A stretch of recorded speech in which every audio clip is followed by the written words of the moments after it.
തിരുവനന്തപുരത്ത് നിങ്ങളുടെ കയ്യിൽ ആക്രി സാധനങ്ങൾ ഉണ്ടെങ്കിൽ www.scrapset.com എന്ന വെബ്സൈറ്റിൽ ഉടനെ തന്നെ ബുക്ക് ചെയ്യുക.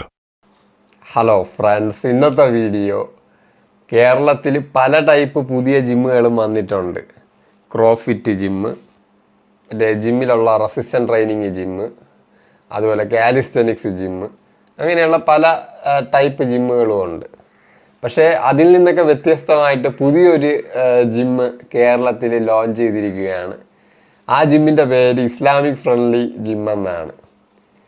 അപ്പോൾ ആ ഒരു യുവാവ് പറയുന്നത് ആ ഒരു ജിമ്മ് ഇസ്ലാമിക നിയമപ്രകാരമുള്ള ജിമ്മാണെന്ന്. അപ്പോൾ അത് എന്തുകൊണ്ടാണ് ഇവരിങ്ങനത്തെ ജിമ്മ് ഉണ്ടാക്കിയിരിക്കുന്നത്, അത് ഒന്നാമത്തെ സൈഡ്. രണ്ടാമത്തെ സൈഡ്, ഈ പറയുന്നതും ആയിട്ട് യുക്തിപരമായിട്ട് ഇത് മണ്ടത്തരമാണോ, അതെ ഇതിലൊക്കെ എന്തെങ്കിലും കാര്യമുണ്ടോ എന്ന് ഡീപ്പായിട്ടാണ് ഞാൻ ഇന്നത്തെ വീഡിയോ ചെയ്യാൻ പോകുന്നത്. അതായത് എല്ലാ മതങ്ങളും കുത്തിയിരുന്ന്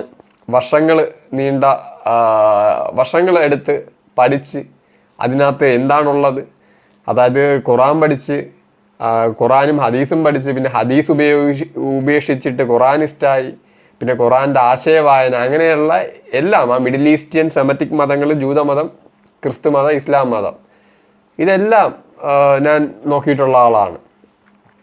അതായത് മറ്റേ ഈ ഹദീസ് പോലെ ജൂതമതത്തിൽ ഒരു സാധനമുണ്ട്, തോറ എന്ന് പറയുന്നത് പഴയ നിയമമാണ്. ജൂതമതത്തിൽ ഉള്ളത് അതിൻ്റെ പേരെന്താണ്, മറ്റേ താൽമൂഡ് എന്ന് പറഞ്ഞാൽ നിയമം. അതായത് ഈ ഖുറാനും ഹദീസും പോലെയാണ് ഈ തോറയും താൽമൂഡും. തോറയെന്ന് പറഞ്ഞാൽ പഴയ നിയമം. ഇവര് ആചരിക്കേണ്ട കുറേ ഈ ഹദീസ് പോലത്തെ ഒരു ഗ്രന്ഥമാണ് ഈ പറഞ്ഞ താൽമൂഡ് എന്ന് പറയുന്നത്. അതുപോലെയാണ് ഖുറാനും ഹദീസ് എന്നൊക്കെ പറയുന്നത്. അപ്പോൾ അത് ആ മിഡിൽ ഈസ്റ്റ്യൻ സ്റ്റോറി ലൈന്, അതായത് ദൈവം ലൂസിഫറിനെ സൃഷ്ടിച്ച് അതിനുശേഷം ആദ്യത്തെ യഹോവയെ സൃഷ്ടിച്ച് ആ സ്റ്റോറി ലൈന് അവസാനിച്ച് അവസാന പ്രവാചകനായിട്ടുള്ള മുഹമ്മദ് നബി വരും വരെയുള്ള മൊത്തം സ്റ്റോറി ലൈന്, ഇവരുടെ തലച്ചോറിനകത്ത് എന്താണ് ഇരിക്കുന്നത്, ഒരു ഇസ്ലാം മത വിശ്വാസിയുടെ തലച്ചോറ് എന്താണ്, അതെങ്ങനെ പ്രവർത്തിക്കുന്നു, അല്ലാതെ ഉള്ള യാഥാർത്ഥ്യം, യുക്തി എല്ലാം ഡീപ്പായിട്ട് അറിയാവുന്നുള്ള ഒരാളെന്ന നിലയ്ക്ക്, അതുമാത്രമല്ല ഫിറ്റ്നസ്സുമായിട്ട് ബന്ധപ്പെട്ട ഒരാളെന്നുള്ള നിലയ്ക്കും ഈ വിഷയത്തിൽ എന്നെക്കാളും മികച്ചതായിട്ട് മറുപടി പറയാൻ ശരിക്കും പറഞ്ഞാൽ ആരും തന്നെ ഇല്ല. അത് ഞാൻ പറഞ്ഞു വെച്ചുകൊണ്ട് തന്നെ തുടങ്ങട്ടെ. അപ്പോൾ ആദ്യം ഒട്ടും താമസിക്കാതെ ആ യുവാവിൻ്റെ ആ ഇൻട്രോ, പുതിയൊരു കേരളത്തിലെ ജിമ്മ്, അപ്പോൾ അതിലെന്താണ് ഇവർ ചെയ്യണതെന്ന് ആദ്യം നോക്കാം, എന്നിട്ട് ബാക്കി പറയാം.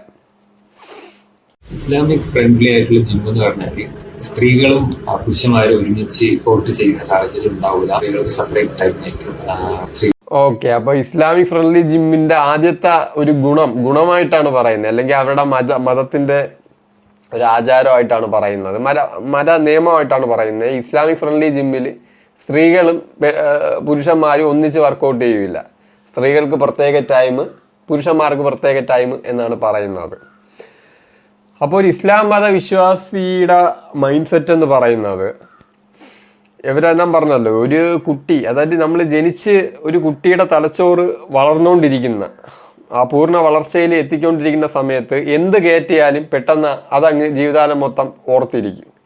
ഇപ്പോൾ ഒരു കുട്ടി ജനിക്കുന്ന സമയത്ത്, വളർന്നുകൊണ്ടിരിക്കുന്ന സമയത്ത് 5 ഭാഷകൾ പഠിച്ചാലും പെട്ടെന്ന് അങ്ങ് പഠിച്ചെടുക്കും. അതായത് നമ്മൾ വളർന്നു കഴിഞ്ഞിട്ട് ഇപ്പോൾ നിങ്ങൾക്ക് ഇംഗ്ലീഷോ, അല്ലെങ്കിൽ ഇപ്പോൾ നിങ്ങൾക്ക് ഇംഗ്ലീഷ് അറിയത്തില്ല, ഹിന്ദി അറിയത്തില്ല, നിങ്ങൾക്ക് 20 വയസ്സായി, നിങ്ങൾക്ക് ഇനി പഠിക്കാൻ ബുദ്ധിമുട്ടായിരിക്കും, ഹിന്ദി ഭാഷയോ ഇംഗ്ലീഷോ പഠിക്കാൻ ബുദ്ധിമുട്ടായിരിക്കും. അതേസമയം നിങ്ങളുടെ തലച്ചോറ് വികസിച്ചുകൊണ്ടിരിക്കുന്ന സമയത്ത് നിങ്ങൾ ഏതെങ്കിലും ഭാഷ പഠിച്ച് 5 ഭാഷയും വേണമെങ്കിൽ കാണാതെ പഠിക്കാൻ പറ്റും പെട്ടെന്ന്. അതായത് തലച്ചോറ് വികസിച്ചുകൊണ്ടിരിക്കുമ്പോഴേ മാക്സിമം നമുക്ക് 2 തരം പ്രധാന നോളജ് ഉണ്ട്. ഒന്ന് ജനറ്റിക്കലി കൈമാറി വരുന്ന ജനിതക അറിവ്, ആങ്സിസ്റ്റേഴ്സിൻ്റെ ഇടയിൽ നിന്ന് കിട്ടുന്ന അറിവ്, പിന്നെ സർവൈവ് ചെയ്യാൻ വേണ്ട അറിവ്, നമ്മളൊരു ജീവി എന്നുള്ള നിലയ്ക്ക് സർവൈവ് ചെയ്യണമല്ലോ, അതിന് വേണ്ടിയുള്ള അറിവ്, അത് ജനറ്റിക്കലി കൈമാറി കിട്ടുന്ന നോളജാണ്. പിന്നെ ഉള്ളത് ഗോത്രത്തിലെ അറിവ്. ഒരു പഴം, ഇപ്പോൾ ഒരു പഴം കാണുമ്പോൾ അത് തിന്നാൻ കൊള്ളാവുന്ന പഴമാണോ, അത് വിഷക്കായാണോ, അല്ലെങ്കിൽ ചേരേനെ കാണുമ്പോൾ അത് കടിച്ചാൽ പ്രശ്നമുണ്ടോ, അതേ പാമ്പ് കടിച്ചാൽ പ്രശ്നമുണ്ടോ, അപ്പോൾ ചേര ഏത്, പാമ്പ് ഏത്, വിഷമുള്ള പാമ്പാണോ വിഷമില്ലാത്ത പാമ്പാണോ, ഈ അറിവൊക്കെ ഈ ഗോത്രങ്ങൾ അവരുടെ എക്സ്പീരിയൻസിൽ നിന്ന്. ഇപ്പോൾ ചേര മഞ്ഞ കളർ ഉള്ള ഒരു ജീവി കടിച്ചപ്പോൾ ചത്തുപോയില്ല, പക്ഷെ കറുത്ത കളറ് ഒരു പാമ്പ് കടിച്ചപ്പോൾ ചത്തുപോയി. അപ്പോൾ മഞ്ഞ കളറിന് വിഷമില്ല എന്ന് കണ്ടെത്തി. അത് പല ആളുകളും അത് കൊത്തുകൊണ്ട് മരിക്കുന്നതും മരിക്കാത്തതും കണ്ട അറിവാണ്. ആ അറിവ് അടുത്ത തലമുറയിലോട്ട് കൈമാറും. അപ്പം അങ്ങനെയുള്ള അറിവുകൾ, ആ ഗോത്രത്തിലുള്ള ഇങ്ങനത്തെ അറിവുകൾ മൊത്തം ഒരു കുട്ടി അവൻ്റെ തലച്ചോറ് വികസിച്ച് ഇപ്പോൾ 18 വയസ്സാണ് പറയുന്നത് ഒരു പൂർണ്ണമായിട്ടുള്ള തലച്ചോറിൻ്റെ വളർച്ച നിൽക്കുന്നത്. അപ്പോൾ അതുകൊണ്ടാണ് 18 വയസ്സിലാണ് വോട്ടവകാശം കൊടുത്തിരിക്കുന്നതൊക്കെ. അതുകൊണ്ടാണ് ലൈസൻസ് എടുക്കാം, കാരണം അപ്പോഴാണ് തലച്ചോറ് പൂർണ്ണമായിട്ട് വികസിക്കുന്നതെന്നാണ് പറഞ്ഞത്. അപ്പോൾ ആ വികസനത്തിൻ്റെ ഇടയ്ക്ക് വെച്ച് എന്തൊക്കെ കയറ്റി കൊടുത്താലും അതൊക്കെ ജീവിതകാലത്ത് ഫ്യൂച്ചറിലോട്ട് പെർമനൻ്റ് ആയിട്ട് നമുക്ക് അടിച്ചേൽപ്പിക്കും പോലെ ഇരിക്കും. അപ്പോൾ ഇത് മനസ്സിലാക്കി തന്നെയാണ് എല്ലാ മതങ്ങളും പ്രവർത്തിക്കുന്നത്. എല്ലാ മതങ്ങളും അല്ല, എസ്പെഷ്യലി റിഫോർമേഷൻ സംഭവിക്കാത്ത ഇസ്ലാം മതം പോലത്തെ മതങ്ങൾ. അപ്പോൾ കുട്ടിക്കാലത്തെ മദ്രസയിൽ കൊണ്ടിട്ട് ഇത് മൊത്തം പഠിപ്പിച്ചു കൊടുക്കും. അപ്പോൾ ഇവർ പറയുന്നത് ഈ ലോകത്തിനൊരു സൃഷ്ടാവുണ്ട്, അത് ഏകദൈവമാണ്. അപ്പോൾ ഇസ്ലാം കുറച്ചുകൂടെ ഇസ്ലാമിൻ്റെ ഈ മിഡിൽ ഈസ്റ്റേൺ സ്റ്റോറി ലൈനിൽ വരുന്ന സ്ഥിതിക്ക് ഇതിൻ്റെ കൺസെപ്റ്റ് എന്ന് പറഞ്ഞാൽ ഞാൻ പറഞ്ഞില്ല, ഈ അന്ത്യപ്രവാചകൻ എന്നാണ്. അതായത് ഈ ഇസ്ലാമിലെ ഒരു യുക്തി എന്ന് പറയുന്നത്, ഈ ദൈവവിശ്വാസത്തിൻ്റെ യുക്തി അനുസരിച്ച് ഇസ്ലാം മതത്തിൻ്റെ ഒരു വിജയത്തിൻ്റെ ഒരു മെയിൻ കാരണമായിട്ട് ഞാൻ കാണുന്നത്, ഇവർ മുമ്പ് വന്ന മതങ്ങളെയോ മുമ്പ് വന്ന ഈ മതം പഠിപ്പിക്കുന്ന ഓരോ ആളുകളുണ്ടല്ലോ, അതായത് ഇങ്ങനെ പറയുന്ന ഒരു പ്രവാചകന്മാരോ ഫിലോസഫേഴ്സ് എന്നൊക്കെ പറയുന്ന ആളുകൾ, അപ്പോൾ ഇവരെയുള്ള ആളുകളെയൊന്നും ഈ ഇസ്ലാം മതം തള്ളിക്കളഞ്ഞിട്ടില്ല. അത് തെറ്റിദ്ധാരണയാണ് മറ്റുള്ളവർക്കുള്ളത്. ഇസ്ലാം മതം ബാക്കിയുള്ള മതങ്ങളെ വെറുക്കുന്നു, അല്ലെങ്കിൽ ബാക്കിയുള്ള പ്രവാചകന്മാരെ അല്ലെങ്കിൽ മുമ്പ് വന്ന ഇതുപോലത്തെ പ്രവാചകന്മാരെയൊക്കെ പുച്ഛിക്കുന്നു. അത് തെറ്റാണ്. യഥാർത്ഥത്തിൽ അങ്ങനെയല്ല അത് വർക്കാവുന്നത്. യഥാർത്ഥത്തിൽ ഇസ്ലാം മതത്തിൽ പറയുന്നത് ഈ മുമ്പ് വന്ന മതപ്രവാചകന്മാരും മതങ്ങളൊക്കെ ഉണ്ടല്ലോ, അതൊക്കെ ഇതേ അള്ളാഹുവിൻ്റെ പ്രവാചകന്മാർ തന്നെയാണ്. പക്ഷെ അതൊക്കെ എന്തുപറ്റി അതിന് ഒരു ഇസ്ലാം മത വിശ്വാസി മുമ്പ് വന്ന പ്രവാചകന്മാർക്കും മുമ്പ് വന്ന വേദഗ്രന്ഥങ്ങൾക്കും പ്രാധാന്യം കൊടുക്കാത്തത്, അത് ദൈവത്തിൻ്റെ നിന്ന് പ്യുവറായിട്ട് ഇറക്കപ്പെട്ടതാണ്, ഈ പ്രവാചകന്മാർ വഴി ഇറക്കപ്പെട്ടതാണ്. ആ ഇറക്കപ്പെട്ട ആ വേദഗ്രന്ഥങ്ങളൊക്കെ മനുഷ്യർ തന്നെ അവരുടെ സ്വാർത്ഥ താല്പര്യത്തിന് വേണ്ടി മാറ്റത്തിരുത്തലുകളും വെട്ടിത്തിരുത്തലുകളൊക്കെ ഉണ്ടാക്കി വെച്ച്, അപ്പോൾ അതിൻ്റെയൊക്കെ ഒരു പ്യൂരിറ്റി നഷ്ടപ്പെട്ടു എന്നാണ് ഇവർ പറയുന്നത്, ഇസ്ലാമിൽ പറയുന്നത്. അങ്ങനെ ലോകാവസാനം വരെ ഈ ഉയർത്തെഴുന്നേപ്പിൻ്റെ നാളെന്ന് പറയുന്നത്, അങ്ങനെ ലോകാവസാനം വരെ ഒരാൾക്കും വെട്ടിത്തിരുത്താൻ പറ്റാത്ത രീതിയിൽ, അതായത് പ്യുവറായിട്ട് തന്നെ ഇറക്കപ്പെടുന്ന ഒരു അവസാന മെസ്സേജ് ഇനി തരൂരെന്നാണ് പറഞ്ഞിരിക്കുന്നത് ഇസ്ലാം മത വിശ്വാസം. അപ്പം അങ്ങനെ മുഹമ്മദ് എന്ന് പറയുന്ന ഒരാൾ, മുഹമ്മദ് നബി വന്നിട്ട് ലോകാവസാനം വരെ നിലനിൽക്കുന്ന ആരാരും വെട്ടിത്തിരുത്താനോ മാറ്റിത്തിരുത്താനോ പറ്റാത്ത ഒരു വേദഗ്രന്ഥം ഇറക്കി. അതാണ് അവസാന മെസ്സേജ് ആയിട്ടുള്ള ഖുർആൻ.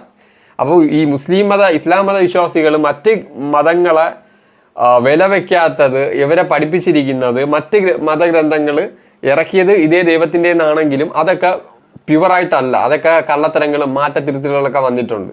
അപ്പോൾ ഒരു മാറ്റവും വരുത്താതെ പ്യുവറായിട്ട് നിലനിൽക്കുന്ന ദൈവത്തിൽ നിന്ന് ഇറങ്ങിയ ഏക ഒരു വേദം എന്ന് പറയുന്നത് അത് ഖുർആൻ മാത്രമാണെന്നാണ് പറയുന്നത്. അതുകൊണ്ടാണ് ഇവർ ബാക്കിയുള്ള മതങ്ങളെയൊന്നും വില വയ്ക്കാത്ത, അവരോട് വെറുപ്പല്ല. ഈ ബാക്കിയുള്ള മതങ്ങളും പ്രവാചകന്മാരും ഇതേ അള്ളാഹു വഴി തന്നെ ഇറക്കപ്പെട്ടത് തന്നെയാണ്. പക്ഷെ അത് വെട്ടിത്തിരുത്തലുകൾക്കും അത് പ്യുവറായിട്ടുള്ളതല്ല, അതൊക്കെ മനുഷ്യർ കൈകടത്തി അതിലൊക്കെ യഥാർത്ഥ മെസ്സേജൊക്കെ നഷ്ടപ്പെട്ടു പോയി. അപ്പോൾ യഥാർത്ഥ അവസാന അന്ത്യനാൾ വരെയുള്ള മെസ്സേജ് ഇതെന്നുള്ള ഈ ഖുർആൻ എന്നുള്ള വിശ്വാസത്തിലാണ് ഇവർ ബാക്കിയുള്ള മതങ്ങളെയൊക്കെ വില വയ്ക്കാത്തത്. പക്ഷെ അവർ ബഹുമാനിക്കുന്നുണ്ട്, അതൊക്കെ ഇനി വാലിഡ് അല്ല. ഈ ഖുർആൻ മാത്രമാണ് പ്യുവറായിട്ട് വെട്ടിത്തിരുത്തലുകളില്ലാതെ നിൽക്കണമെന്നാണ് ഒരു ഇസ്ലാം മത വിശ്വാസിയുടെ മദ്രസയിൽ പഠിപ്പിച്ചു കൊടുക്കുന്നത് കുട്ടിക്കാലം മുതൽ. അപ്പം അതുകൊണ്ടാണ് ഇവർ ബാക്കിയുള്ള മതങ്ങളെയൊക്കെ വില വയ്ക്കാത്ത, അല്ലാതെ ബാക്കിയുള്ള മതങ്ങളെ അവർ പുച്ഛിക്കുകയല്ല ചെയ്യുന്നത്. കാരണം അത് വെട്ടിത്തിരുത്തലുകൾ കാരണമായി മാറ്റം വരാത്ത പ്യുവർ ഇത് മാത്രമാണെന്നാണ് അവരെ പഠിപ്പിച്ചു കൊടുത്ത ഈ ഇസ്ലാം മത വിശ്വാസം എന്ന് പറയുന്നത്. അപ്പം അതുകൊണ്ടാണ് ഇസ്ലാം മത വിശ്വാസികൾ ബാക്കിയുള്ള മതങ്ങളെയൊന്നും വില കൊടുക്കാതെ ഈ ഖുർആനാണ് ശരി, ഇതാണ് അന്ത്യനാൾ വരെ ഉള്ള അള്ളാഹുവിൻ്റെ മെസ്സേജ്, അപ്പോൾ അതീ പറയുന്നതൊക്കെ ഫോളോ ചെയ്യണം, അല്ലെങ്കിൽ നരകത്തിയിട്ട് കരിക്കുമെന്നാണ് പേടിപ്പിച്ച് മെരുക്കി വെച്ചിരിക്കുന്നത്. അപ്പോൾ ഇതാണ് ഇവരുടെ വിശ്വാസത്തിൻ്റെ അടിസ്ഥാനമാണ് ആദ്യം തിരിച്ചറിയേണ്ടത്. രണ്ടാമത്തെ കാര്യം, ഈ യുവാവ് പറഞ്ഞ നിയമം, ഈ ഇസ്ലാം മത നിയമപ്രകാരം, അതായത് 2 നിയമമുണ്ട്. ഈ നോർമലായിട്ടുള്ള ആളുകൾ ഈ ഖുറാനും ഹദീസും എടുക്കും. അത് ഹദീസ് എന്ന് പറഞ്ഞാൽ നബി ചര്യയാണ്, ഈ ജീവിക്കേണ്ട ചര്യയാണ്.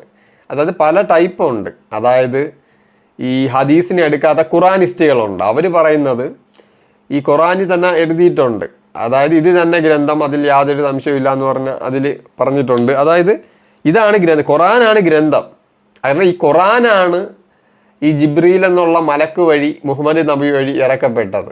അത് ഈ ഖുറാനാണ്, മനസ്സിലായില്ലേ? ഈ ഹദീസ് എന്ന് പറയുന്ന മുഹമ്മദ് നബിയൊക്കെ മരണപ്പെട്ട ശേഷം എനിക്കൊണ്ട് ഈ 200-250 വർഷത്തിന് ശേഷമാണ് ഇത് കോഡ് ചെയ്തത്. ഈ ബുക്കാരി എന്നൊക്കെ പറഞ്ഞ് ഇത് പറഞ്ഞത് ഇങ്ങനെ കോഡ് ചെയ്ത് വെക്കുമല്ലോ. അങ്ങനെ മുഹമ്മദ് നബി പറഞ്ഞതെന്നും പറഞ്ഞ് ഇങ്ങനെ കോഡ് ചെയ്ത് വെച്ച് ഒരു 200-250 വർഷം കഴിഞ്ഞു, നബി മരിച്ചിട്ട് 250 വർഷം കഴിഞ്ഞ് കോഡ് ചെയ്തെടുത്ത സാധനമാണ് ഈ ഹദീസ് എന്ന് പറയുന്നത്. അപ്പോൾ ഈ ഖുറാനിസ്റ്റുകൾ പറയുന്നു, ഞാൻ എല്ലായിരുന്നു ഈ ഇസ്ലാം എന്നല്ല എല്ലാ മതവും, കാരണം എനിക്ക് സത്യം അറിയണമെന്നുള്ള കുട്ടിക്കാലത്തെ ആഗ്രഹം ഉണ്ട്. അതുകൊണ്ട് നമ്മളെല്ലാം കുത്തിയിരുന്ന് പഠിക്കും, അതുകൊണ്ട് എല്ലാം കൃത്യമായിട്ട് അറിയാം. അപ്പോൾ ഈ ഹദീസ്, അപ്പോൾ എല്ലാവരും ഹദീസിനെ അംഗീകരിക്കുന്നില്ല. ഈ മെജോറിറ്റി മുസ്ലിമും ഖുറാൻ ദൈവത്തിൽ നിന്ന് ഇറക്കപ്പെട്ടതും മറ്റൊരു പ്രവാചകനെ പിന്തുടരണമെന്ന്. യഥാർത്ഥത്തിൽ ഈ ഖുറാനിസ്റ്റുകൾ പറയുന്നത് ഈ മുഹമ്മദ് നബിക്ക് വലിയ പ്രാധാന്യമൊന്നുമില്ല, മുഹമ്മദ് നബി വെറും മെസ്സഞ്ചറാണ്. ഖുറാനിസ്റ്റിന്റെ വ്യൂ പോയിന്റ് ആണ്. അവർ പറയുന്നത് എന്താണ്, ഈ ജിബ്രീൽ എന്നുള്ള മലക്ക് വഴി ഇറക്കപ്പെട്ട വേദം എന്ന് പറയുന്ന ഖുറാനാണ്. ഹദീസ് മുഹമ്മദ് നബി മരിച്ച് 250 വർഷത്തിന് ശേഷം കോട്ട് ചെയ്തതാണ്. യഥാർത്ഥത്തിൽ ഖുറാനിസ്റ്റുകൾ പറയുന്നത് ഈ മുഹമ്മദ് നബീനെ അല്ല ഫോളോ ചെയ്യേണ്ടത്, മുഹമ്മദ് നബിയിൽ ഇറക്കപ്പെട്ട ഖുറാൻ മാത്രമാണ് വേദം. ഹദീസിനെ അവർ തള്ളിക്കളഞ്ഞു. ഹദീസ് എന്ന് പറഞ്ഞാൽ നബിയുടെ മരണത്തിന് ശേഷം കോട്ട് ചെയ്തെന്ന് അവകാശപ്പെടുന്നതാണ്. അതിനൊരു പ്രസക്തി ഇല്ലെന്നും ഖുറാനാണ് അള്ളാഹുവിൻ്റെ നേരിട്ട് ഇറക്കിയത്. ഹദീസുമായിട്ട് മുഹമ്മദ് നബിയെ ഫോളോ ചെയ്യാനെന്ന് ഖുറാൻ പറഞ്ഞിട്ടില്ല. ഖുറാൻ ജിബ്രീൽ വഴി, അതാണ് ഈ ബൈബിളിലൊക്കെ പറഞ്ഞിട്ടുള്ളത്. യോഹന്നാൻ ഈ മിഡിൽ ഈസ്റ്റേൺ സ്റ്റോറി ലൈന് പറഞ്ഞ യേശുക്രിസ്തു പറയുമല്ലോ, ഞാൻ പോയി കഴിഞ്ഞാൽ മറ്റൊരുത്തനെ അയക്കും, അവൻ വന്ന് സത്യത്തെക്കുറിച്ചും നീതിയെക്കുറിച്ചും ന്യായവിധിയെക്കുറിച്ചും ലോകത്ത് ബോധ്യപ്പെടുത്തും. അവൻ സ്വന്തമായി സംസാരിക്കാതെ താൻ കേൾക്കുന്നത് പറയുന്നു. അപ്പം മുഹമ്മദ് നബി നോക്കുകയാണെങ്കിൽ ജിബ്രീൽ മലക്ക് പറഞ്ഞതാണ് പറഞ്ഞിരിക്കുന്നത്. അപ്പോൾ മുഹമ്മദ് നബി ജിബ്രീൽ മലക്ക് പറഞ്ഞത് അതുപോലെ എഴുതിയതാണ് ഖുറാൻ എന്നാണ് പറയുന്നത്. അപ്പോൾ ഖുറാൻ മാത്രമാണ് ഗ്രന്ഥം. ഹദീസ് എന്ന് പറയുന്നത് യഥാർത്ഥത്തിൽ അള്ളാഹുവിന് ഇറക്കപ്പെട്ടതല്ല, അത് നബിയുടെ മരണത്തിന് ശേഷം എഴുതി ചേർത്തെന്നാണ് ഈ ഖുറാനിസ്റ്റുകൾ പറയുന്നത്. പിന്നെ ഉള്ളത് ആശയവായന എന്നുള്ള ഒരു സൂഫിസം ലൈനിൽ പിടിക്കുന്നത്, പിന്നെ ആന്തരിക അർത്ഥം എന്ന് പറയുന്നത് ഒരുപാട് തലങ്ങളുണ്ട് ഇത് എടുക്കുന്ന ആളുകൾ. അപ്പോൾ ഈ പറയുന്ന പോലെ, ഈ യുവാവ് പറയുന്ന പോലെ ഈ ഇസ്ലാമിക് ഫ്രണ്ട്ലി ജിമ്മിൽ സ്ത്രീയും പുരുഷനും ഒരേ സമയത്ത് വർക്കൗട്ട് ചെയ്യാൻ പാടില്ല. അതായത് ഇവർ പറയുന്ന യുക്തി എന്ന് പറയുന്നത് എന്താണ്, അങ്ങനെ അതായത് ഒരു സ്ത്രീയെ ഒരു പുരുഷന് കൊടുത്താൽ ആ സ്ത്രീ അവൻ്റെ കൂടെ ജീവിതകാലം മൊത്തം കഴിയണമെന്നാണ്. എവല്യൂഷണറി ബയോളജി എന്നുള്ള യൂറോപ്യൻ ശാസ്ത്രം അല്ലെങ്കിൽ നേച്ചറിൻ്റെ ആ ഒരു പരിണാമ നിയമം എടുത്തു കഴിഞ്ഞാൽ ഇത് ശുദ്ധ അസംബന്ധമാണ്. അതായത് സ്ത്രീകൾക്ക് മുട്ട വരുന്ന സമയത്ത് ഏറ്റവും കൊള്ളാമെന്നുള്ള കുട്ടിയെ കൊടുക്കാൻ കഴിവുള്ള പുരുഷൻ്റെ അടുത്താണ് സ്ത്രീകൾ പോകുന്നത്. ഇത് സ്ത്രീകളുടെ ചോയ്സ് അല്ല. ഒരു സ്ത്രീക്ക് ഏറ്റവും ബുദ്ധി ആരോഗ്യമുള്ള കുട്ടി വേണമെന്നൊന്നും ഇവരുടെ ഇതിൽ അവകാശമില്ല. അതായത് പറയുന്ന ഒരാണിനൊരു പെണ്ണുണ്ടെന്നാണ് ഇങ്ങനെ പിടിച്ചു കൊടുക്കുന്നത്. കാരണം പണ്ട് കാലത്ത് ഇസ്ലാം ലോകത്തെ ഇങ്ങനെ കീഴടക്കിയത് ഈ നമ്പർ കൂട്ടി പെരുകി നമ്പർ കൂട്ടിയിട്ടാണ്. ഒരാണിന് 4 പെണ്ണ് വെച്ച് കൊടുക്കുമ്പോൾ പെട്ടെന്ന് പോപ്പുലേഷൻ കൂട്ടും. അപ്പം ജനസംഖ്യ കൂട്ടിയാണ് ഇസ്ലാം ലോകത്തെ കീഴടക്കിയത്. അല്ലാതെ ഇപ്പോൾ ബാക്കിയുള്ളവരെ പോലെ ഈ ജനസംഖ്യ കൂട്ടാതെ അവരുടെ ശക്തിയോ കഴിവോ സ്ട്രാറ്റജിയോ അങ്ങനെയല്ല. ഇവരുടെ സ്ട്രാറ്റജി ഇസ്ലാം അതാണ്. ഇവർ ഉദ്ദേശിച്ചത് ലോകം മൊത്തം ഇവരുടെ ഐഡിയോളജി സ്പ്രെഡ് ചെയ്ത് ലോകം മൊത്തം ബാക്കിയുള്ളവരെയൊക്കെ കീഴടക്കി ഈ മെസ്സേജ് കൊണ്ടുവരണമല്ലോ. അപ്പോൾ അതിൽ ഇവരുടെ ഉൾപ്രേരണ എന്ന് പറഞ്ഞാൽ എന്താണ്, ഞാൻ പറഞ്ഞ പോലെയാണ്. ബാക്കിയുള്ള മതങ്ങളെ അവർ വെറുക്കുകയല്ല ചെയ്യുന്നത്. ഇത് തെറ്റിദ്ധരിക്കരുത്. ബാക്കിയുള്ള സാധാരണപ്പെട്ട ആളുകൾ ചിന്തിക്കുന്ന ഇസ്ലാം മതവിശ്വാസികൾ ബാക്കിയുള്ള മതത്തെയൊക്കെ വെറുക്കുന്നു എന്നല്ല. ബാക്കിയുള്ള മതങ്ങളും ഇതേ അള്ളാഹുവിൻ്റെ 1,00,000 ചില്ലാനം പ്രവാചകന്മാർ വന്നിട്ടുണ്ടെന്ന് പറയും. അപ്പോൾ ബാക്കിയുള്ള മതങ്ങളും ഇതേ അള്ളാഹുവിൻ്റെ തന്നെയാണ്. പക്ഷെ അതൊക്കെ കൈകടത്തലുകളാൽ പ്യുവറായിട്ടുള്ള മെസ്സേജ് അല്ല. അതൊക്കെ മനുഷ്യർ സ്വാർത്ഥ താല്പര്യം കൊണ്ട് വെട്ടിത്തിരുത്തി. അപ്പോൾ അവസാന മെസ്സേജ് ലോകാവസാനം വരെ നിലനിൽക്കുന്നത് വെട്ടിത്തിരുത്താത്ത പ്യുവർ ഈ ഖുറാൻ മാത്രമാണ്. അതിൽ ഈ ഖുറാനിൽ തന്നെ പറഞ്ഞിട്ടുമുണ്ട്, ഇത് ഞാൻ തന്നെ അള്ളാഹു എന്നെ നേരിട്ട് ഗ്യാരണ്ടി തരുന്നുണ്ട്, ഇത് ഞാൻ അന്ത്യനാൾ വരെ ഒരാളെ കൊണ്ട് കൈ കടത്താൻ സമ്മതിക്കാതെ അള്ളാഹു തന്നെ സംരക്ഷിക്കുമെന്ന് ഇങ്ങനെ പറഞ്ഞിട്ടുമുണ്ട്. അപ്പോൾ ഇവരുടെ ഈ ഒരു ഇസ്ലാം മത ജിഹാദിന് പുറപ്പെടുന്ന ഒരാളുടെ യുക്തി അനുസരിച്ച് ഇതാണ് സത്യം, അവസാന മെസ്സേജ്. അപ്പോൾ ഇതിൽ പഴയതൊക്കെ പോയി. അപ്പോൾ ഇതാണ് എല്ലാവരും വിശ്വസിക്കേണ്ടതെന്നുള്ള ഒരു മൈൻഡ് സെറ്റിലാണ് അവർ ചെയ്യുന്നത്. അല്ലാതെ മറ്റു മതങ്ങളെ ഇവർ വെറുക്കുകയല്ല ചെയ്യുന്നത്. ഇവരുടെ സൈക്കോളജി മനസ്സിലാക്കണം ഒരു ഇസ്ലാം മത വിശ്വാസികളെ. അപ്പോൾ ഇങ്ങനെയാണ് ഇത് വർക്കാവുന്നത്. അപ്പോൾ ബയോളജിക്കലി അനുസരിച്ച് ഇപ്പോൾ ഞാൻ പറഞ്ഞില്ലേ, ഇവരുടെ ആ പഴയ സ്ട്രാറ്റജി ജനസംഖ്യ കൂട്ടി മാക്സിമം ലോകം കീഴടക്കുക എന്നുള്ളതാണ്. അതായത് ഈ മെസ്സേജ് കൊണ്ടുവരിക, ഇതാണ് അന്ത്യ മെസ്സേജ്. ഇവരുടെ മൈൻഡ് സെറ്റിൽ നശിപ്പിക്കുക എന്നുള്ളതല്ല. ഒരു ഇസ്ലാമിൻ്റെ തലയ്ക്കകത്ത് കയറി അവരുടെ ബ്രെയിൻ വർക്കാവുന്നത് അങ്ങനെയാണ്. അല്ലാതെ ഇതിനെക്കുറിച്ച് അറിഞ്ഞൂടാത്ത ആളുകളാണ്. കാരണം ഞാനിതൊക്കെ എല്ലാ മതഗ്രന്ഥവും പഠിച്ചുകൊണ്ട് എനിക്കറിയാമല്ലോ, ഓരോ മതവിശ്വാസിയുടെയും തലച്ചോറ് ഇരിക്കുന്നത് എന്താണെന്ന് എനിക്കറിയാം. അല്ലാതെ ആളുകൾ പറയും പോലെ മറ്റുള്ള മതങ്ങളെ വെറുക്കുകയല്ല ഇവർ ചെയ്യുന്നത്.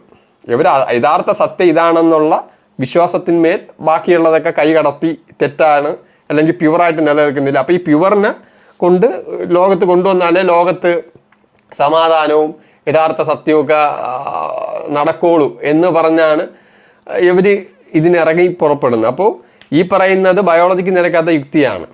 കാരണം ഇതിൻ്റെ രണ്ടാമത്തെ യുക്തി എന്ന് പറയുന്നത്, ഈ ഇസ്ലാം മത വിശ്വാസികൾക്ക് ജെനറ്റിക്സ് എന്ന് പറഞ്ഞുകൂടാ, അതൊരു യൂറോപ്യൻ ശാസ്ത്രമാണ്. ഇസ്ലാം ഉണ്ടായിട്ട് 1500 വർഷമേ ആയുള്ളൂ. 2500 വർഷങ്ങൾക്ക് മുമ്പുള്ള സ്പാർട്ടയുള്ള ആളുകൾക്ക് വരെ ജെനറ്റിക്സ് അറിയാമായിരുന്നു, പ്ലേറ്റോയ്ക്കൊക്കെ അറിയാമായിരുന്നു. അത് ഞാൻ പറഞ്ഞ ഗ്രീസ്. അപ്പോൾ ഈ 1500 വർഷങ്ങൾക്ക് മുമ്പുള്ള ഇസ്ലാം മത വിശ്വാസത്തിന് അവർക്ക് ജെനറ്റിക്സ് എന്ന് പറഞ്ഞുകൂടല്ലോ. അപ്പോൾ ഈ ആരോഗ്യവും ബുദ്ധിപരമായിട്ടോ ആരോഗ്യപരമായിട്ടോ ഒക്കെ രോഗികളായിട്ടുള്ള കുട്ടികൾ ഉണ്ടാകുമ്പോൾ ഈ ഇവർ പറയുന്ന ഇവരുടെ വിശ്വാസം അത് അള്ളാഹുവിൻ്റെ പരീക്ഷണം എന്നാണ് പറയുന്നത്. അതായത് ഇപ്പോൾ ഒരാണിനൊരു പെണ്ണെന്നുള്ള ആൻറ്റി നേച്ചർ ആയിട്ടുള്ള കാര്യമാണ് ഇപ്പോൾ ഇസ്ലാമിലുള്ളത്. അങ്ങനെയൊന്നും അല്ല. ഏറ്റവും കൊള്ളാവുന്ന കുട്ടിയെ ഉണ്ടാക്കാൻ കഴിവുള്ള പുരുഷൻ്റെ അടുത്താണ് പെണ്ണുങ്ങൾ പോകുന്നത്, ബയോളജിക്കലി പറഞ്ഞാൽ. അപ്പോൾ ഈ ചുമ്മാ ഒരിക്കലും ശരിക്കും പറഞ്ഞാൽ ബയോളജിക്കലി നമ്മൾ ജനിതകപരമായിട്ട് നോക്കുകയാണെങ്കിൽ സാധാരണയായിട്ട് കുട്ടികളെ ഉണ്ടാക്കാൻ ഉള്ള ആ ഒരു കൊള്ളാവുന്നൊരു കുട്ടിയെ ഉണ്ടാക്കാൻ പറ്റാത്ത പുരുഷന്മാർക്കൊക്കെ ഇങ്ങനെ പെണ്ണ് കിട്ടിക്കൊണ്ടിരിക്കുകയാണ് ഈ ഇസ്ലാം വെച്ചിട്ട്. അപ്പോൾ ജനറ്റിക്കലി ഒരു കുട്ടി ഉണ്ടാക്കാൻ അത്ര പോരാത്ത പുരുഷന്മാരുണ്ടല്ലോ, കൊള്ളാത്ത പുരുഷന്മാർക്കും പെണ്ണ് കിട്ടിയാൽ അവരും ഇങ്ങനെ ഉണ്ടാക്കും. അപ്പോൾ ഉണ്ടാകുന്ന കുട്ടിക്ക് ബുദ്ധിപരമായിട്ടോ ആരോഗ്യപരമായിട്ടോ പ്രശ്നം വരുമ്പോൾ ഇവർ പറഞ്ഞു പഠിപ്പിക്കുന്നവർക്ക് ജെനറ്റിക്സ് അറിഞ്ഞുകൂടാ. ഇവർ പറഞ്ഞു പഠിക്കുന്നത് അത് അള്ളാഹു അച്ഛനെ അമ്മേനെയും പരീക്ഷിക്കാൻ വേണ്ടി കൊടുത്തതെന്നാണ് പറയുന്നത്. ഇസ്ലാം മത വിശ്വാസപ്രകാരം ഈ യഥാർത്ഥ ജീവിതം പരലോകത്താണ്.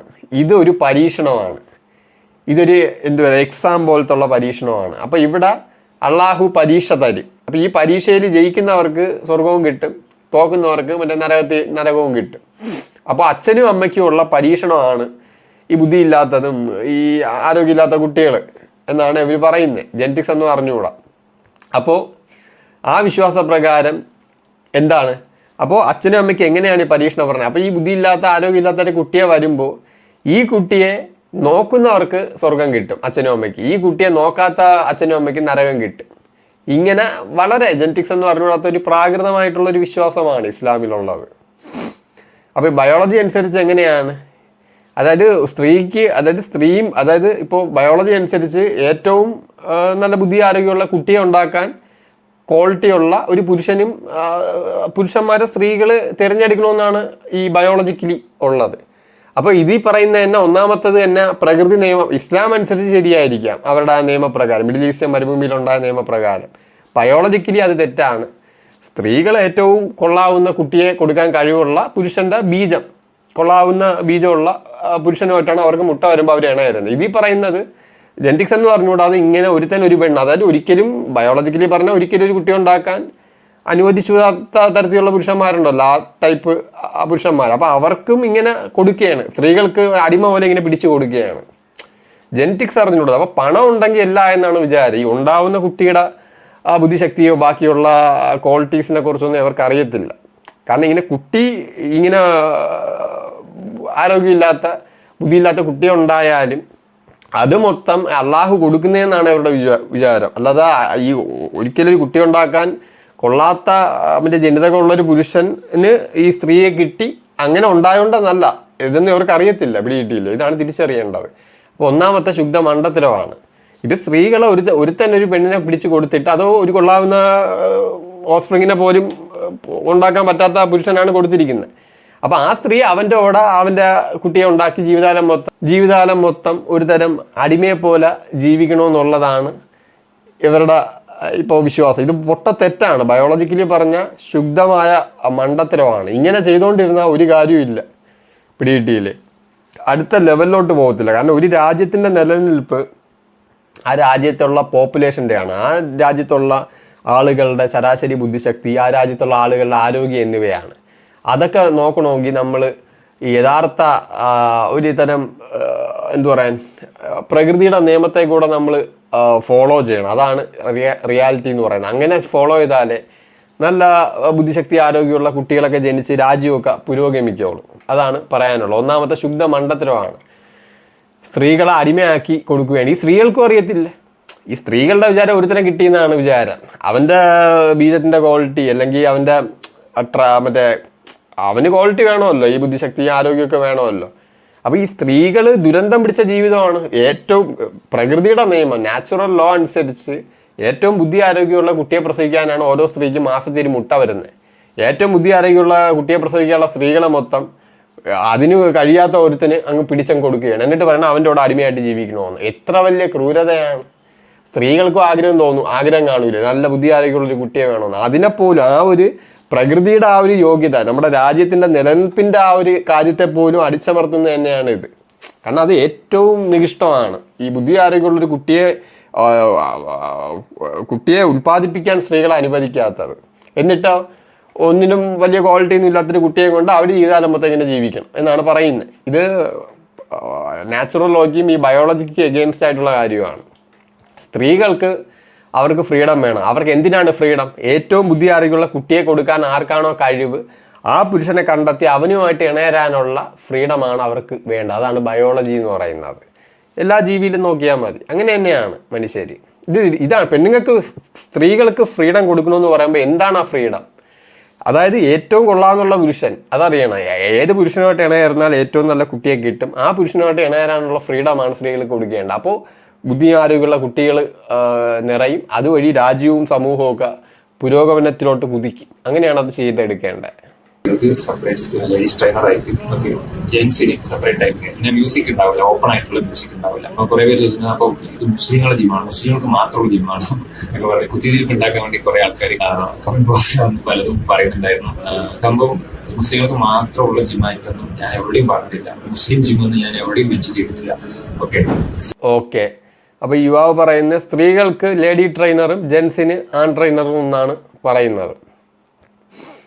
അതിപ്പോഴും പല ജിമ്മിലുമൊക്കെ ഞാൻ അത് കാണുന്നുണ്ട്. ഈ ഇസ്ലാമിക് ഫ്രണ്ട്ലി മാത്രമല്ല, അല്ലാതെ തന്നെ പല ജിമ്മിൽ ഞാൻ ഇങ്ങനെ കാണുന്നുണ്ട്. സ്ത്രീകൾക്ക് സ്ത്രീ ട്രെയിനർ തന്നെ കൊടുക്കുന്ന ജിമ്മുകളുണ്ട്. പിന്നെ യുവാവ് പറയുന്നത് മ്യൂസിക് പാടില്ല എന്ന്.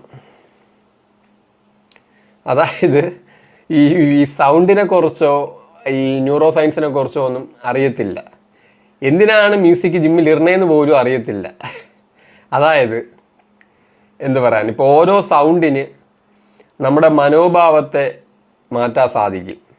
അതായത് ഈ പലതരം സൗണ്ടുകൾക്ക് നിങ്ങളെ പേടിപ്പിക്കാൻ സാധിക്കും, നിങ്ങളെ സന്തോഷിപ്പിക്കാൻ സാധിക്കും, നിങ്ങളെ വിഷമിപ്പിക്കാൻ സാധിക്കും. ഇപ്പോൾ ഒരു വലിയൊരു ഇടി വീഴുന്ന ഒരു സൗണ്ട് പെട്ടെന്ന് കേൾക്കുകയാണ്, നിങ്ങൾ പേടിച്ചു പോകും. അപ്പോൾ ആ സൗണ്ട് നിങ്ങളെ പേടിപ്പിക്കും. അതേസമയം എന്തു പറയാൻ, മറ്റേ കോമഡി സൗണ്ടുകളുണ്ടല്ലോ, ഓരോ കോമഡി സ്കിറ്റിൻ്റെ ഇടയ്ക്കൊക്കെ കേൾക്കുമല്ലോ ഈ ഫണി സൗണ്ടുകൾ. ഈ ഫണി സൗണ്ട് കേട്ടാൽ നിങ്ങൾക്ക് ചിരി വരും. ചില മ്യൂസിക്കുകൾ കേൾക്കുമ്പോൾ നിങ്ങൾക്ക് സങ്കടം വരും.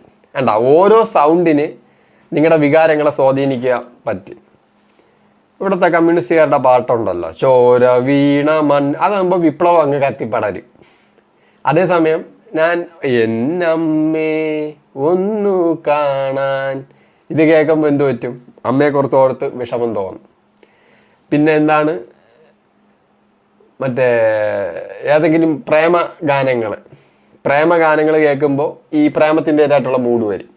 എന്നമ്മയെ കേൾക്കുമ്പോൾ ഈ സെൻറ്റിമെൻ്റലായിട്ട് പോകും. വേണ്ട, ഓരോ സൗണ്ടിന് ഓരോ രീതിയിൽ നമ്മളെ സ്വാധീനിക്കാൻ പറ്റും.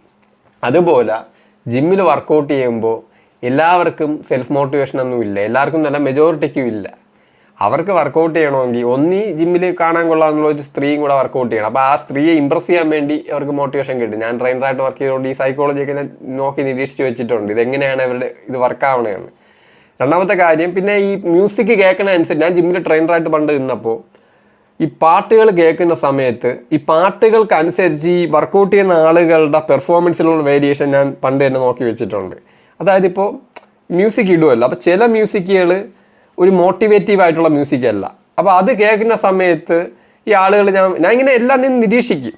ഈ PT അല്ല, PT സെക്ഷൻ ഉണ്ട്, അല്ല ജനറൽ ട്രെയിനിങ് ഉണ്ട്. ഇങ്ങനെ ഗ്രൗണ്ടിൽ ഇങ്ങനെ നോക്കണം, എല്ലാവരെയും ഇങ്ങനെ നോക്കി നിൽക്കണം. അപ്പോൾ ഈ വലിയ മോട്ടിവേറ്റ് അല്ലാത്ത സൗണ്ട് ഉള്ള സമയത്ത് ഈ ആളുകൾ വർക്കൗട്ട് ചെയ്യുമ്പോൾ അവിടെ പെർഫോമൻസ് യഥാർത്ഥത്തിൽ വലിയ പെർഫോമൻസ് ഒന്നുമില്ല. അതേസമയം ചില മ്യൂസിക്കുകൾ എത്തുമ്പോൾ, ചില ഹിറ്റ് മോട്ടിവേഷൻ നമുക്ക് തരുന്ന അതേ സൗണ്ട് ലെയറുകൾ വരുന്ന ഒരു മ്യൂസിക് എത്തുമ്പോൾ ആളുകൾ കുറച്ചുകൂടെ കുറച്ചുകൂടെ ഒരു മോട്ടിവേറ്റഡ് ആയിട്ട് വർക്കൗട്ട് ചെയ്യുന്ന കാര്യം ഞാൻ തന്നെ നേരിട്ട് ശ്രദ്ധിച്ചിട്ടുള്ള കാര്യമാണ്. അപ്പോൾ ഈ ജിമ്മിൽ മ്യൂസിക്കൊക്കെ വേണ്ടെന്ന് പറഞ്ഞാൽ ശുദ്ധ മണ്ടത്തരമാണ്. യഥാർത്ഥത്തിൽ പറഞ്ഞ ആളുകളുടെ ഉള്ള മോട്ടിവേഷനും കൂടെ കളയാൻ വേണ്ടിയാണ് പറയുന്നത്. ഇസ്ലാം മതപ്രകാരം അതെന്തോ ആറാമാണ്, കാരണം അതൊക്കെ വിരുദ്ധമാണല്ലോ. അള്ളാഹുവിൻ്റെ അടിമയാണല്ലോ ഓരോ മുസ്ലിമും. അപ്പോൾ അള്ളാഹു പറയുന്ന അതുപോലെ ഫോളോ ചെയ്യുന്നതാണ് മനസ്സിലാക്കിയിട്ട്. പക്ഷേ ഇത് ആളുകൾക്ക് ദ്രോഹമാണ്. ഒരു ജിമ്മിൽ മ്യൂസിക് മോട്ടിവേഷൻ മ്യൂസിക് ഇല്ലെങ്കിൽ വർക്കൗട്ട് ചെയ്യാൻ ആളുകൾക്ക് ഡിമോട്ടിവേഷൻ ആയിരിക്കും. രണ്ടാമത്തെ കാര്യം, ഈ പുരുഷന്മാർക്ക് കിട്ടുന്ന മോട്ടിവേഷൻ എന്താണ്? ഈ കുറച്ച് സ്ത്രീകളെയൊക്കെ കാണുമ്പോൾ ഞാൻ ജിമ്മിൽ ട്രെയിനറായിട്ട് ഇരുന്ന ആളാണല്ലോ. അപ്പോൾ കുറച്ച് സ്ത്രീകളെ കാണുമ്പോൾ അവരെ ഇമ്പ്രസ് ചെയ്യാൻ വേണ്ടി പുരുഷന്മാർ വർക്കൗട്ട് ചെയ്യും. അപ്പോൾ പുരുഷന്മാരുടെ രണ്ട് മോട്ടിവേഷന്, ഇപ്പം സ്ത്രീകളുടെ പ്രചോദനം എനിക്കറിയത്തില്ല, സ്ത്രീകളുടെ ഹെൽത്തിന് വേണ്ടി ഞാൻ പുരുഷന്മാരുടെ സൈഡിൽ നിന്നാണ് കാണുന്നത്, സ്ത്രീകളുടെ സൈഡിൽ നിന്ന്. അപ്പോൾ പുരുഷന്മാർക്ക് വർക്കൗട്ട് ചെയ്യാനുള്ള രണ്ട് തരത്തിലുള്ള ഇൻസ്പിറേഷനും അവിടെ നശിച്ചിരിക്കുകയാണ്. അപ്പോൾ ഈ പുരുഷന്മാർ എന്തുകൊണ്ടാണ് സ്ത്രീകളെ കാണുമ്പോൾ കൂടുതൽ വെയിറ്റ് എടുത്ത് വെക്കുക, കൂടുതൽ ഹാർഡ് വർക്ക് ചെയ്യുക? കാരണം സ്ത്രീയുടെ മുമ്പിൽ പറയാണ്, ഞാൻ കൊള്ളാവുന്നൊരു പുരുഷനാണ്, എൻ്റെ ബീജം തിരഞ്ഞെടുക്കൂ, ഞാനുമായിട്ട് ഇണയർന്നാൽ ഏറ്റവും മികച്ച കുട്ടിയെ കിട്ടും. അതുകൊണ്ടാണ് സ്ത്രീയെ കാണുമ്പോൾ അവരുടെ മുമ്പിൽ ആളാവുന്നത് എന്താണ്? ഞാൻ കൊള്ളാം, എൻ്റെ ബീജം കൊള്ളാം, അല്ലെങ്കിൽ എൻ്റെ ജനിതകം കൊള്ളാവുന്നൊരു കുട്ടി ഉണ്ടാക്കാൻ കൊള്ളാവുന്നതാണെന്ന് അവർ കാണിക്കുകയാണ്. അപ്പോൾ മത്സരം വരും പുരുഷന്മാർ തമ്മിൽ. ഈ സ്ത്രീയുടെ മുമ്പിൽ ഏറ്റവും മികച്ചവനാവാനുള്ള മത്സരം. അപ്പോൾ ഏറ്റവും മികച്ചവൻ തിരഞ്ഞെടുക്കുമ്പോൾ ഏറ്റവും മികച്ച കുട്ടി ഉണ്ടാവും. അപ്പോൾ ഈ ഒരു ബയോളജിക്കൽ പ്രേരണ കൊണ്ടാണ് പുരുഷന്മാർ അങ്ങനെ ചെയ്യുന്നത്. അപ്പോൾ ശരിക്കും പറഞ്ഞാൽ ഈ ജിമ്മിൽ പോകുന്ന പുരുഷന്മാർക്ക് വലിയ റിസൾട്ട് ഒന്നും കിട്ടുമെന്ന് ഞാൻ വിചാരിക്കുന്നു. പിന്നെ സെൽഫ് മോട്ടിവേഷനുള്ള മൈനോറിറ്റിക്ക് കിട്ടുമായിരിക്കും. അല്ലാതെ മ്യൂസിക്കും ഇല്ലാതെ സ്ത്രീകളെയും കാണാതെ ഈ പുരുഷന്മാരെങ്ങനെ വർക്കൗട്ട് ചെയ്യും? എനിക്ക് ബയോളജി അറിയാം, ബേസിക് ആയിട്ടുള്ള ഹ്യൂമൻ നേച്ചർ അറിയാം, നടക്കത്തില്ല.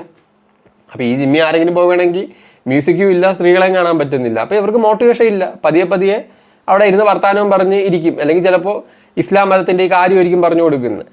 അതായത് അന്ത്യപ്രവാചകനാണ് മുഹമ്മദ് നബി, പഴയ മെസ്സേജൊക്കെ തിരുത്തി നമ്മൾ ഒരു മതത്തെയും തള്ളിക്കളയുന്നില്ല, ഇസ്ലാമാണ് യഥാർത്ഥ സത്യം, ഇതറിഞ്ഞാലേ പരലോകത്ത് സ്വർഗം കിട്ടുള്ളൂ അല്ലെങ്കിൽ നരകം കിട്ടും, ഇതാണ് സത്യം എന്നൊക്കെ ചിലപ്പോൾ പറഞ്ഞു കൊടുക്കാനായിരിക്കും. ആ ജിമ്മി വരുമ്പോൾ അതായത് വർക്കൗട്ട് ചെയ്യാനുള്ള മ്യൂസിക്കും ഇല്ല, സ്ത്രീകളെയും കാണുന്നില്ല. ആ പുരുഷന്മാർ മോട്ടിവേഷൻ എങ്ങനെ കിട്ടും സാധാരണപ്പെട്ട ആളുകൾക്ക്? അവരവിടെ ഇരിക്കുമ്പോൾ ഇവർ വന്ന് ഇത് പറഞ്ഞു കൊടുക്കുമായിരിക്കും. പറഞ്ഞു കൊടുത്ത അവസാനം ഇത് ഇസ്ലാം മതത്തിലോട്ട് മാറുമായിരിക്കും. ഇതായിരിക്കും നടക്കുന്നത്. കാരണം മ്യൂസിക്കിന് അത്രത്തോളം, മ്യൂസിക്കിന് ഏത് സൗണ്ടിനും, അത് മോട്ടിവേഷൻ മാത്രമൊന്നുമല്ല, വിഷമം, ദുഃഖം, ഒരു പാട്ട്, ഒരു ട്യൂണ് കേട്ടാൽ മതി. നിങ്ങൾക്ക് ഒരു ട്യൂണിന് ഒരു ചെറിയൊരു ശബ്ദത്തിന് നിങ്ങളെ സന്തോഷിപ്പിക്കാം, നിങ്ങളെ ദുഃഖിപ്പിക്കാം, നിങ്ങളെ മോട്ടിവേറ്റ് ചെയ്യിപ്പിക്കാം, നിങ്ങളെ വിപ്ലവം, അതായത് ഒരു വിപ്ലവകാരിയായിട്ട് ഇറങ്ങി പുറപ്പെടാൻ. അപ്പം ചോര വീണ മണ്ണിൽ ആ പാട്ട് കേൾക്കുമ്പോൾ വിപ്ലവം വരും, ഇറങ്ങി പുറപ്പെടും. ആ മ്യൂസിക്കിന് അത്രമാത്രം മനുഷ്യൻ്റെ വികാരങ്ങളെ മാറ്റാൻ സാധിക്കും, പലതരം വികാരങ്ങളെ കൊണ്ടുവരാൻ പറ്റും. അപ്പോൾ അതുപോലെ മോട്ടിവേഷൻ വികാരത്തെ കൊണ്ടുവരാനാണ്, വർക്കൗട്ട് ചെയ്യുമ്പോൾ മോട്ടിവേഷൻ കിട്ടാനാണ് മ്യൂസിക്കുകൾ വരുന്നത്. അത് നിർത്തുന്നത് ശുദ്ധ അസംബന്ധമാണ്. ആളുകൾ വർക്കൗട്ട് ചെയ്യാതാവും. ഞാൻ പറഞ്ഞ പോലെ ചിലപ്പോൾ അവിടെ വരുന്നവർ, ഇപ്പം അവിടെ എല്ലാ മതത്തിലും ഉള്ളവർക്ക് വരാനാണ് പറയുന്നത്. അപ്പോൾ ബാക്കിയുള്ള മതത്തിൽ വരുന്നവരൊക്കെ ഇവരുടെ സോ കോൾഡ് സത്യം, ഈ മിഡിൽ ഈസ്റ്റേൺ സ്റ്റോറി ലൈനിൽ വരുന്ന സത്യത്തിൽ അവരിത് പഠിപ്പിച്ചു കൊടുത്ത് ചിലപ്പോൾ അവരെ ഇസ്ലാം മതത്തിലോട്ട് ആക്കാനായിരിക്കും. അല്ലാതെ വേറെ യുക്തിയൊന്നും ഞാൻ കാണുന്നില്ല. ഇസ്ലാമിക് ഫ്രണ്ട്ലി ജിം എന്ന് പറഞ്ഞാൽ ഇസ്ലാമിക നിയമം അനുസരിച്ച് ജീവിക്കുന്ന എത്രയോ മുസ്ലിങ്ങളുണ്ട്. അപ്പൊ അവര് മ്യൂസിക് കേൾക്കില്ല, സ്ത്രീകളുള്ള ജിമ്മിലേക്ക് കേൾക്കില്ല, അങ്ങനെയൊക്കെ ഉണ്ട്. അപ്പൊ അവർക്ക് പോകാൻ ഒരു ജിമ്മില്ല. ഞാൻ ജിമ്മിടാൻ പോകുന്ന ലോക്കാലിറ്റിയിൽ അങ്ങനെയുള്ള ആൾക്കാർ കൂടുതലുണ്ട്. അത് കാരണം മാത്രമായിട്ട് ജിമ്മിൽ പോകാതെ ഇരിക്കുന്ന എത്രയോ സുഹൃത്തുക്കളുണ്ട്, സഹോദരങ്ങളുണ്ട്. അപ്പൊ അതൊക്കെ പ്രയോജനപ്പെടുന്ന ഒരു ജിമ്മാണ്. ഇപ്പൊ ഞാനൊരു ഹൈന്ദവ സഹോദരൻ അല്ലെങ്കിൽ ഇതര മതസ്ഥപ്പെട്ട ഒരു സഹോദരനാണ് ഇപ്പോ ഈ ഇസ്ലാമിക് ഫ്രണ്ട്ലി ആയിട്ടുള്ള ജിമ്മിനെ കൊണ്ടുവരുന്ന ഇരിക്കാം. നിങ്ങൾ എല്ലാവരും കൈയടിച്ച് പ്രോത്സാഹിച്ചിട്ടുണ്ടാവും. ഓക്കെ, അപ്പൊ യുവാവ് പറയുന്നത് ഈ ഇസ്ലാം മത വിശ്വാസം ഫോളോ ചെയ്യുന്ന സ്ത്രീകൾക്ക് അതൊരു പോയിന്റ് എന്ന് പറഞ്ഞാൽ ആ ഒരു വ്യൂ പോയിന്റ്, ഞാൻ എല്ലാം നെഗറ്റീവായിട്ടല്ല, മുസ്ലിങ്ങളുടെ വ്യൂ പോയിന്റ് ഓക്കെ ആണെങ്കിൽ ഓക്കെ, അതൊരു ഗുണമാണ് സ്ത്രീകളുടെ കാര്യം. അതായത് ഇപ്പം യൂറോപ്പിലൊക്കെ കണ്ടിട്ടുണ്ട്, ഈ മനസാക്ഷിയുടെ പേരിൽ യൂറോപ്പിലൊക്കെ പോയല്ലോ, പാവു എന്നുള്ള പേരിൽ പോകാൻ പറ്റുമല്ലോ, മനസാക്ഷിയുടെ പേരിൽ യൂറോപ്പിൽ പോയ മുസ്ലിം സ്ത്രീകൾ അവിടെയുള്ള വെള്ളക്കാരി സ്ത്രീകളെയൊക്കെ ഉപദേശിക്കുന്നതും അല്ലെങ്കിൽ അവരോട് താല്പര്യമില്ല. കാരണം അവരൊക്കെ മോശപ്പെട്ടവരെന്നാണ് കാണിക്കുന്നത്. ഈ ശരീരം കുറച്ച് എക്സ്പോസ് ആയിട്ട് നടക്കുന്ന സ്ത്രീകൾ, ശരീരം മൊത്തം മൂടിപ്പൊതിച്ച് നടക്കുന്നതാണ് യഥാർത്ഥ വേഷം എന്നാണ് ഇസ്ലാമിൻ്റെ സ്ത്രീകളെ പഠിപ്പിച്ചിരിക്കുന്നത്. അതായത് ഇസ്ലാം ഒരു കാട്ടിനകത്താണ് ഉണ്ടായത്, നല്ല പച്ചപ്പുള്ള ഒരു കാട്ടിനകത്താണ് ഉണ്ടായെങ്കിൽ ഈ പർദ്ദയെന്നുള്ള ഉടുപ്പൊന്നും വരത്തില്ല. അതായത് ഈ മരുഭൂമിയിൽ ഭയങ്കര പൊടിക്കാറ്റാണ്, ഡെസേർട്ട് ഏരിയയിലെ. നിങ്ങൾ പോകുമ്പോൾ അറിയാം, ഞാൻ പോയിട്ടില്ല, ഞാൻ ഒരിടത്തും അങ്ങനെ പോയിട്ടൊന്നുമില്ല. പക്ഷേ നമ്മൾ സൂക്ഷ്മമായിട്ട് പഠിച്ചിട്ടുണ്ട് ഓരോ സ്ഥലങ്ങളിൽ പോകുമ്പോൾ അവിടുത്തെ എഫക്റ്റുകൾ എങ്ങനെയാണ്. അങ്ങനെ ഈ പൊടിക്കാറ്റെന്ന് പറയും. ഈ മരുഭൂമിയിൽ മരങ്ങളോ ഒന്നും അങ്ങനെ ഇല്ല, മൊത്തം ഉള്ളത് പൊടിക്കാറ്റ് വരും. പൊടിക്കാറ്റ് അടിക്കുമ്പോൾ ഈ മണല്, ഈ കാറ്റിൻ്റെ കൂടെ മണലിങ്ങനെ പടർന്നു വരും. അപ്പോൾ ഇതിങ്ങനെ അടിച്ചു കഴിഞ്ഞാൽ പ്രശ്നമാണ്. അപ്പോൾ മരുഭൂമിയിൽ ജീവിക്കുന്ന ഒരാൾക്ക് പൊടിക്കാറ്റിൽ നിന്ന് രക്ഷപ്പെടാൻ വേണ്ടി കണ്ണിലൊക്കെ വന്ന് അടിക്കുക. അപ്പോൾ ശരീരം മൊത്തം മൂടിയിടണം പൊടിക്കാറ്റിൻ്റെ ശല്യം ഉള്ളതുകൊണ്ട്. അങ്ങനെയാണ് ഈ പർദ്ദ പോലത്തുള്ള ഡ്രസ്സുകൾ ഈ മിഡിൽ ഈസ്റ്റേൺ മരുഭൂമിയിൽ വന്നത്. ഈ കേരളത്തിൽ എന്നാണ് പർദ്ദ വന്നത്?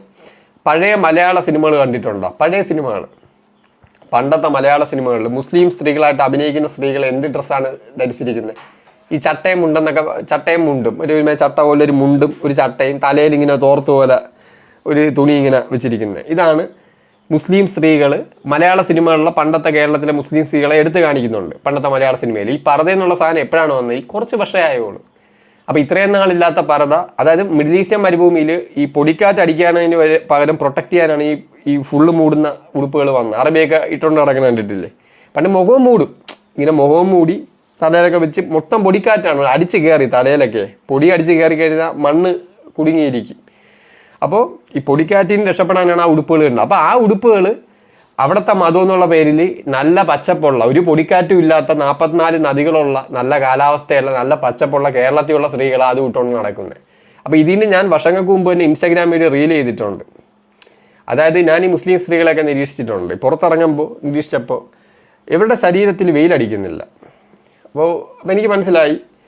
അപ്പോൾ ഞാനൊരു വീഡിയോ ചെയ്ത് കേരളത്തിലുള്ള ഈ ഇസ്ലാം മതം ഈ പർദ്ദ ഇടുന്ന ഈ പർദ്ദയിടുന്ന സ്ത്രീകൾക്ക് മൊത്തം വിറ്റാമിൻ ഡിയുടെ ഡെഫിഷ്യൻസി ഉണ്ടെന്നും പറഞ്ഞ ഒരു ഭയങ്കര പൊങ്കാലയിട്ട റീലാണ് തന്നെ. അയ്യോ, എനിക്ക് ഇന്നും ഓർമ്മയുണ്ട്. ഇപ്പോൾ അല്ല, ഒരു 3 വർഷം മുമ്പ് ഒരു റീൽ ചെയ്ത് ഈ സ്ത്രീകൾക്ക് വിറ്റാമിൻ ഡി കിട്ടുന്നില്ല എന്നും പറഞ്ഞ് പർദ്ദ ഇട്ട് സൺലൈറ്റ് ഡയറക്റ്റായിട്ട് നമ്മുടെ സ്കിന്നിൽ പതിച്ചാൽ കൊളസ്ട്രോൾ ഉപയോഗിച്ച് വിറ്റാമിൻ ഡി ഉൽപ്പാദിപ്പിക്കാൻ പറ്റുള്ളൂ ശരീരത്തിന്. അപ്പോൾ ഈ മുസ്ലിം സ്ത്രീകൾ ഈ പർദ്ദയിട്ട് നടക്കുമ്പോൾ ഇവരുടെ ശരീരത്തിൽ വെയിലടിക്കുന്നില്ല. അപ്പോൾ അവർക്ക് വിറ്റാമിൻ D3 ഡെഫിഷ്യൻസി ഉണ്ട്. അത് പറഞ്ഞതേ ഉള്ളൂ. ഇപ്പോഴെന്ന് ഇന്നത്തെ പോലെ അല്ല. അന്ന് അയ്യോ വളഞ്ഞിട്ട് പൊങ്കാലയിടായിരുന്നു കമന്റ് ബോക്സിൽ. മണ്ടത്തരം വന്നിരുന്നു. അതിന് എന്ത് മണ്ടത്തരം? നമ്മുടെ സാമാന്യ യുക്തിയാണ് പറയുന്നത്. ഈ പർദ്ദ ഇട്ടുകൊണ്ട് നടന്നു കഴിഞ്ഞാൽ വെയിലടിക്കണ്ടേ? വിറ്റാമിൻ ഡിയുടെ ഡെഫിഷ്യൻസി വരും, ഇമ്മ്യൂണിറ്റി കുറയും, ആരോഗ്യമൊക്കെ നശിച്ചു പോകും, ജോയിൻറ്റ് പെയിൻസ് വരും. ഈ കാൽസ്യം ഈ എല്ലുകളിലൊക്കെ കൊണ്ട് സ്റ്റോർ ചെയ്ത് വെക്കണമെങ്കിൽ, എല്ലുകളിൽ സ്റ്റോർ ചെയ്ത് വെക്കണമെങ്കിൽ വിറ്റാമിൻ ഡി വേണം. അതുപോലെ കറക്റ്റായിട്ട് കൊണ്ടുവയ്ക്കാൻ വിറ്റാമിൻ കെ വേണം, K2 വേണം. അപ്പോൾ അങ്ങനെ പല ന്യൂട്രിയൻറ്റുകളും വേണം. അപ്പോൾ ഇതൊക്കെ ഒരു പ്രശ്നമാണ്. അതായത് മിഡിൽ ഈസ്റ്റിൽ ഒരു പർപ്പസ് ഉണ്ട് ഈ പർദ്ദ ഇടുന്നതിന്, പൊടിക്കാറ്റടിക്കാതിരിക്കുക. ഈ 44 മതി നല്ല കാലാവസ്ഥയുള്ള പൊടിക്കാറ്റില്ലാത്ത ഇവിടെയുള്ള പെണ്ണുങ്ങളൊക്കെ ഇത് ഇടുന്നത് എന്നാ ഇട്ടു തുടങ്ങിയേ? എന്നാ ഈ സാധനം വന്നത്? പഴയ മലയാള സിനിമ ഇപ്പം അടിച്ചു നോക്ക്, അതിൽ ഇസ്ലാം മത വേഷം എന്താണെന്ന് നോക്ക്, ഞാൻ പറയുന്നത് ശരിയാണോ അല്ലേ നോക്ക്, അറിഞ്ഞൂടെ എല്ലാവർക്കും? ഇതാണ് മനസ്സിലാക്കേണ്ടത്. പിന്നെ ഇസ്ലാം മതത്തിൻ്റെ അകത്ത് നിന്നുകൊണ്ട് പറയാം. അപ്പോൾ ഈ മതം ഇത് വിശ്വസിച്ചിട്ട് ഈ പർദ്ദ ഇടുക, ഈ അള്ളാഹു എന്നുള്ള ഒരു ഇമാജിനറി ആൽഫാമയിൽ, മിഡിൽ ഈസ്റ്റേൺ ഇമാജിനറി ആൽഫാമയിൽ പറയുന്നതാണ് സത്യം എന്ന് വിചാരിച്ചിരിക്കുന്ന പെണ്ണുങ്ങളുണ്ട്. അപ്പോൾ അവർക്കൊരു ഗുണമായിട്ട് ഞാൻ പറയാം. അപ്പോൾ ഇങ്ങനെയുള്ള പെണ്ണുങ്ങൾ നോക്കുമ്പോൾ ബാക്കിയുള്ള സ്ഥലത്തുള്ള പെണ്ണുങ്ങൾ, വേറെയുള്ള ഈ പർദ്ദ ഇടാത്ത പെണ്ണുങ്ങൾ, അല്ലെങ്കിൽ ഇസ്ലാം മതം അനുസരിച്ച് ജീവിക്കാത്ത ആളുകളുള്ള സ്ഥലത്തൊക്കെ ഈ പെണ്ണുങ്ങളുടെ വീട്ടുകാരും ഭർത്താക്കന്മാർക്കും ഒക്കെ വിടാനും ബുദ്ധിമുട്ടായിരിക്കും. കാരണം ഇസ്ലാം മതം എന്ന് പറയുമ്പോൾ എന്താണ്, ഇത് അനുസരിച്ചില്ലെങ്കിൽ നരകത്തിയിട്ട് കരിക്കുമോ എന്നുള്ള പേടിയുണ്ട്. ഈ ഖുർആൻ എന്നുള്ള പുസ്തകത്തിൽ പകുതി കൂടുതലും യഥാർത്ഥത്തിൽ നരകശിക്ഷയെക്കുറിച്ചുള്ള പേടിപ്പിക്കലാണ് ഉള്ളത്. പകുതി കൂടുതലും ഇങ്ങനെ ഇടയ്ക്കിടയ്ക്ക് ഇങ്ങനെ പറഞ്ഞു പോകും. അള്ളാഹു കരുണാമയനാണ്, പക്ഷെ അവൻ ക്രൂരമായി ശിക്ഷിക്കുന്നവനാണ്, കടുത്ത ശിക്ഷ തരും, നരകത്തിയിട്ട് കരിക്കും. അപ്പോൾ ഇതിങ്ങനെ പേടിപ്പിച്ചുകൂടെ വെച്ചിട്ടുണ്ട്. അപ്പോൾ അതുകൊണ്ട് തന്നെ ഇസ്ലാം മതത്തിൽ ഉള്ളവർക്ക് നല്ല പേടിയുണ്ട് തെറ്റ് ചെയ്യാൻ, നരകത്തിയിട്ട് കരിക്കുമോ എന്നുള്ള. കുട്ടിക്കാലത്ത് ഞാൻ പറഞ്ഞു, കുട്ടി വളർന്നു വരുമ്പോഴേ പഠിപ്പിക്കുന്നതുകൊണ്ട് നല്ല പേടിയുണ്ട്. അപ്പോൾ അങ്ങനെ ഇരിക്കുമ്പോൾ അതായത് ഇവർ ഉദ്ദേശിക്കുന്നത് എന്താണ്? ഇപ്പോൾ ഒരു ഇസ്ലാം മത വിശ്വാസിയുടെ ഭാര്യ, ആ ഭാര്യനെ ഒരു ഇസ്ലാം മതം നിൽക്കുന്ന ഈ യുവാവ് പറഞ്ഞുകൊണ്ടൊരു ജിമ്മി ഇട്ടാൽ ആ ഭാര്യ വേറെ അവിഹിത ബന്ധമോ അങ്ങനെയൊന്നും പോകത്തില്ല. ബയോളജി നിർബന്ധിച്ചാലും മരിച്ചു കഴിഞ്ഞ് കിട്ടുന്ന നരകശിക്ഷയെക്കുറിച്ച് ഓർത്ത് പേടിച്ച് പോവാതിരിക്കും. അല്ലെങ്കിൽ ഒരു മുസ്ലിം കുടുംബം അവരുടെ സ്വന്തം മോള ജിമ്മിൽ പറഞ്ഞു വിടുമ്പോൾ ഈ യുവാവ് പറയുന്ന ഇസ്ലാമിക് ഫ്രണ്ട്ലി ജിമ്മിൽ പോയാൽ ഓക്കെ, അവർ പറയും പോലെ തെറ്റായിട്ടുള്ളൊന്നും അവിടെ നടക്കത്തില്ല. അത് യഥാർത്ഥ വിശ്വാസികൾ ഈ യുവാവ് പറയും പോലെയാണ്. കാരണം പേടി, അത് വേറെ ഒന്നും കൊണ്ടല്ല, നരകത്തിൽ പോകുന്നുള്ള പേടി, മരിച്ചു കഴിഞ്ഞ് നരകം കിട്ടുമെന്നുള്ള പേടി കൊണ്ട് ഇങ്ങനെ വേറെ അവിഹിതമോ അങ്ങനെ തെറ്റായിട്ടുള്ള മാർഗത്തിൽ ഒന്നും പോകത്തില്ല.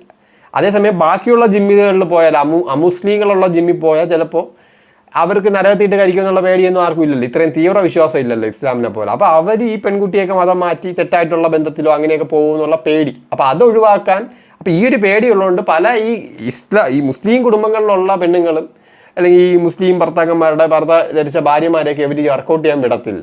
അപ്പോൾ ആ ഒരു രീതി നോക്കിയാൽ, അങ്ങനെ വിശ്വസിക്കുന്നവർക്ക് വർക്കൗട്ടൊക്കെ ചെയ്യാൻ ആ ഒരു രീതി നോക്കുകയാണെങ്കിൽ ഈ ജിമ്മ് ഗുണമെന്നും പറയാം. ഞാൻ അങ്ങനെ മൊത്തത്തിൽ തള്ളിക്കളയുന്നില്ല. എല്ലാ 360 ഡിഗ്രിയിൽ ഇതിൻ്റെ എല്ലാ വിഷയങ്ങളും നോക്കിയിട്ട് അഭിപ്രായം പറയുന്ന ആളാണ്. അപ്പോൾ അങ്ങനെയുള്ള ആളുകൾക്ക് ഗുണമാണ്, ഞാൻ ഇല്ല എന്ന് പറയുന്നില്ല. അപ്പോൾ അങ്ങനെയുള്ള ആളുകൾക്ക് മാത്രമാണ് ഗുണം. അല്ലാതെ ഇതിൻ്റെ നിയമങ്ങളനുസരിച്ചൊക്കെ ശരിക്കും പറഞ്ഞാൽ, പച്ചയ്ക്ക് പറഞ്ഞാൽ ഈ ജിമ്മിൻ്റെ ഗുണമെന്ന് പറഞ്ഞാൽ എൻ്റെ അഭിപ്രായത്തിൽ പറയുകയാണെങ്കിൽ ഈ ഇസ്ലാം മതത്തിലുള്ള സ്ത്രീകൾക്ക് പറ്റിയൊരു ജിമ്മാണ്. അതായത് ഭയങ്കര മതവിശ്വാസമുള്ള, അതായത് വീട്ടുകാർ അമുസ്ലിങ്ങളുള്ള ജിമ്മി വിടത്തില്ല, അല്ലെങ്കിൽ സ്വന്തം ഇസ്ലാം മതത്തിലുള്ള പെൺകുട്ടികളെ വിടത്തില്ല. അപ്പം അങ്ങനെയുള്ള വീടുകളിലുള്ള കടുത്ത തീവ്ര ഇസ്ലാം മതത്തിൽ വിശ്വസിക്കുന്ന പെൺകുട്ടികൾക്ക് പോകാൻ പറ്റിയ ജിമ്മായിരിക്കും ഇങ്ങനെയുള്ള ജിമ്മുകൾ. കാരണം അവരിങ്ങനെ വർക്കൗട്ട് ചെയ്യുന്നില്ല, അത് ശ്രദ്ധിച്ചിട്ടുണ്ട്. അവർ പണ്ട് ഞാൻ ഓൺലൈനിലൊക്കെ ഇങ്ങനെ ആരോ എൻ്റെ അടുത്ത് ഡൗട്ടൊക്കെ ചോദിച്ചു വരുന്നത്, ഇസ്ലാം മതത്തിലുള്ള പെൺകുട്ടികൾ ഇങ്ങനെ വർക്കൗട്ടിൻ്റെ ഡൗട്ടൊക്കെ ചോദിച്ചപ്പോൾ അവർ ചോദിച്ചിട്ടുണ്ട്. അപ്പോൾ അവരിങ്ങനെ പറഞ്ഞിട്ടുണ്ട്, ഇങ്ങനെ വീട്ടിൽ നിന്നൊന്നും വിടത്തില്ല, ഇങ്ങനത്തെ പ്രശ്നമൊക്കെ ഉണ്ട്. അപ്പോൾ അങ്ങനെയുള്ള പെൺകുട്ടികൾക്ക് പറ്റിയ ജിമ്മായിരിക്കും ഇത്. അവർക്ക് മാത്രമേ ഗുണം കാണുന്നുള്ളൂ. അല്ല, പുരുഷന്മാർക്ക് ഈ ജിമ്മിൽ പോയാൽ മോട്ടിവേഷനൊക്കെ എങ്ങനെ കിട്ടുമെന്ന് എനിക്ക് മനസ്സിലാവുന്നില്ല. ബയോളജിക്കലി ആ മ്യൂസിക്കും ഇല്ല, സ്ത്രീകളെ കാണാൻ പറ്റില്ല. അപ്പോൾ അവർക്ക് മോട്ടിവേഷൻ കിട്ടത്തില്ല. സെൽഫ് മോട്ടിവേറ്റഡ് ആയിട്ടുള്ള മൈനോറിറ്റി പുരുഷന്മാർ ജീവിച്ചിരിക്കും. അപ്പൊ ഇതാണ് ജിമ്മ്. ബാക്കിയും കൂടെ കേൾക്കട്ടെ. ഇപ്പൊ ഞാനൊരു ഹൈന്ദവ സഹോദരൻ അല്ലെങ്കിൽ ഇതര മതസ്ഥപ്പെട്ട ഒരു സഹോദരനാണ് ഇപ്പോ ഈ ഇസ്ലാമിക് ഫ്രണ്ട്ലി ആയിട്ടുള്ള ജിമ്മിൽ ഞാൻ കൊണ്ടുവരുമെന്ന് വെക്കാം. നിങ്ങൾ എല്ലാവരും കൈയടിച്ച് പ്രോത്സാഹിച്ചിട്ടുണ്ടാവും. കാരണം അങ്ങനെ പറയാനൊന്നും ആരുമില്ല. ഇല്ലാതെ മുസ്ലിങ്ങൾക്ക് മാത്രമായിട്ട് ജിമ്മ്, മുസ്ലിം ജിമ്മ്. അപ്പൊ അതൊക്കെ നിങ്ങളെ ചിന്താഗതിയാണ്. നിങ്ങൾ വർക്ക് ചെയ്ത് ഉണ്ടാക്കാൻ വേണ്ടിയിട്ട് ഓരോരുത്തരും ഇങ്ങനെ വന്ന് കമന്റ് ചെയ്യുന്നത്. ഓക്കെ, അപ്പോൾ വർഗീയതയൊന്നും അല്ല. അപ്പം ഞാൻ പറഞ്ഞല്ലോ, ഇതിൻ്റെ ആകെ ഗുണമെന്ന് പറയുന്നത് ഈ കടുത്ത തീവ്ര ഇസ്ലാം മത കുടുംബത്തിലുള്ള പെൺകുട്ടികൾക്ക് അവർക്ക് വർക്കൗട്ട് ചെയ്യാൻ വേണ്ടി ഒരു ജിമ്മായി, അത്രേ ഉള്ളൂ. അവരെ വിടത്തില്ല വേറെ ജിമ്മിലാണ് വീട്ടുകാർ. അപ്പോൾ ഇവിടെ വിശ്വാസമുണ്ട്, ഇത് ഇസ്ലാം മത നിയമമായതുകൊണ്ട് നരകത്തിയിട്ട് കരിക്കുമെന്നുള്ള പേടിയിലൊരു ഓറ നിൽക്കും ഇതിനകത്തെ. ഇസ്ലാം എന്ന് പറയുന്നത് ആ ഒരു ഭയപ്പെടുത്തലിൻ്റെ അടിസ്ഥാനമാണ്. നമ്മുടെ ഖുറാനി പകുതി കൂടുതലും നരകശിക്ഷയെക്കുറിച്ചുള്ള പേടിയാണ്. അപ്പോൾ ഈ നരകത്തിൽ പോകും പേടിച്ച് മെരുക്കി വെച്ചിരിക്കുകയല്ലേ കുട്ടിക്കാലത്തെ, ബ്രെയിൻ വളർന്ന സമയത്തെ പഠിപ്പിച്ചു കൊടുത്തതല്ല. അപ്പോൾ ആ പേടിയുള്ളതുകൊണ്ട് അവർക്ക് ധൈര്യമായിട്ട് അവർക്ക് അങ്ങനെയെങ്കിലും വർക്കൗട്ട് ചെയ്യാം. ഇങ്ങനെ ഒരു ജിമ്മ് വന്ന് അങ്ങനെ ഒരു ഗുണം മാത്രമേ ഈ ജിമ്മിൽ ഞാൻ കാണുന്നുള്ളൂ. അല്ല, വേറെ ഗുണമൊന്നും ഞാൻ കാണുന്നില്ല. ബാക്കിയൊക്കെ ഞാൻ പറഞ്ഞല്ലോ, ഈ പറഞ്ഞ വിഷയങ്ങൾ വെച്ച് ഞാൻ അവസാനിപ്പിക്കുകയാണ്. ഇതാണ് എനിക്ക് ഈ വിഷയത്തെക്കുറിച്ചുള്ള അഭിപ്രായം എന്ന് പറയുന്നത്. അപ്പോൾ ഓക്കെ ഫ്രണ്ട്സ്, സീ യു. തിരുവനന്തപുരത്ത് നിങ്ങളുടെ കയ്യിൽ ആക്രി സാധനങ്ങൾ ഉണ്ടെങ്കിൽ www.scrapset.com എന്ന വെബ്സൈറ്റിൽ ഉടനെ തന്നെ ബുക്ക് ചെയ്യുക.